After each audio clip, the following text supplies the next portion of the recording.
जय हिंद दोस्तों। आपका स्वागत है आपके अपने YouTube channel learning point with Abhishek sir पर। दोस्तों, अगर आप चैनल पर नए हैं तो चैनल को सब्सक्राइब कर लीजिए और बेल आइकन प्रेस कीजिए ताकि आप डेली डिक्टेशन पा सकें।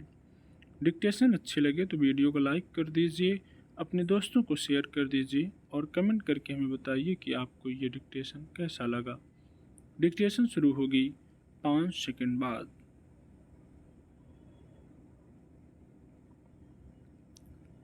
अंतर्राष्ट्रीय सुरक्षा मानकों के पैमाने पर भारतीय वाहनों की गुणवत्ता अक्सर प्रश्नांकित होती रही है।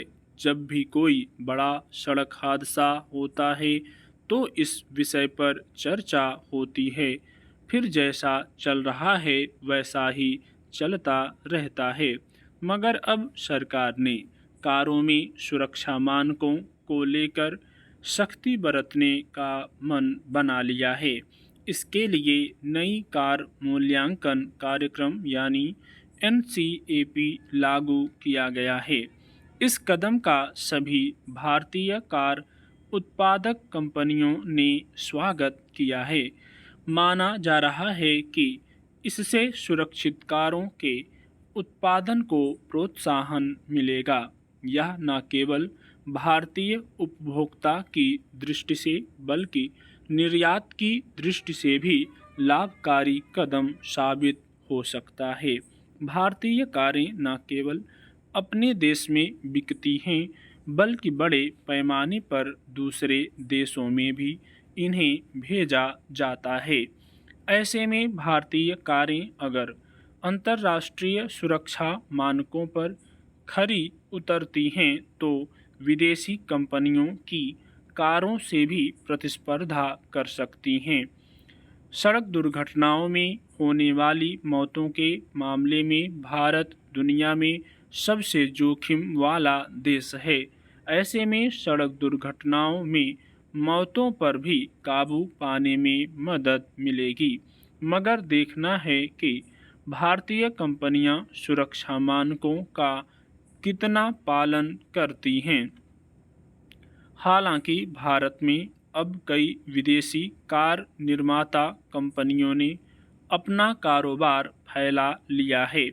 उन्हें यहां कार निर्माण की इजाज़त देने के पीछे मकसद यही था कि उनके आने से कार बाजार में स्वस्थ प्रतिस्पर्धा शुरू होगी और भारतीय कारों की गुणवत्ता में भी सुधार आएगा।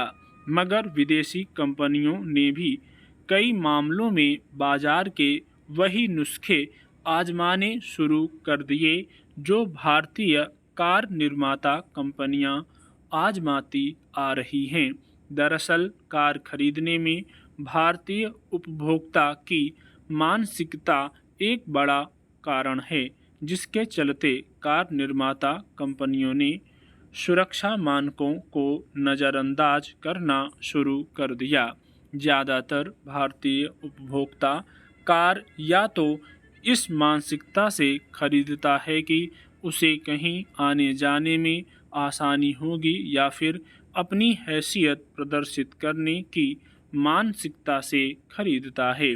सुरक्षा मानकों की पड़ताल बहुत कम ग्राहक करते हैं।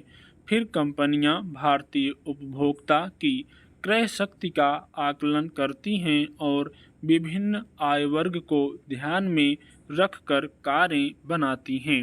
इस लिहाज से कम और मध्यम आय वर्ग को ध्यान में रखकर बनाई जाने वाली कारों में आमतौर पर सुरक्षा मानकों के साथ समझौता देखा जाता है। हालांकि सड़क दुर्घटनाओं में मौतों के आंकड़े को ध्यान में रखते हुए छोटी से छोटी कार में भी एयरबैग की अनिवार्यता कर दी गई है, मगर इतने भर से सुरक्षा की गारंटी नहीं दी जा सकती।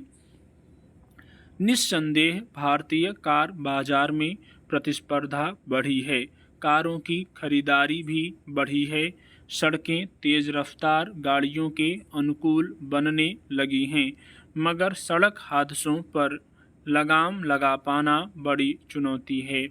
इस लिहाज से कारों में सुरक्षा मानकों का मूल्यांकन समय की मांग है, पर कार निर्माता कंपनियों के सामने यह चुनौती होगी कि वे सुरक्षा मानकों का पालन करते हुए भी किस तरह कारों की कीमतों को सामान्य उपभोक्ता की पहुंच में बनाए रख पाती हैं।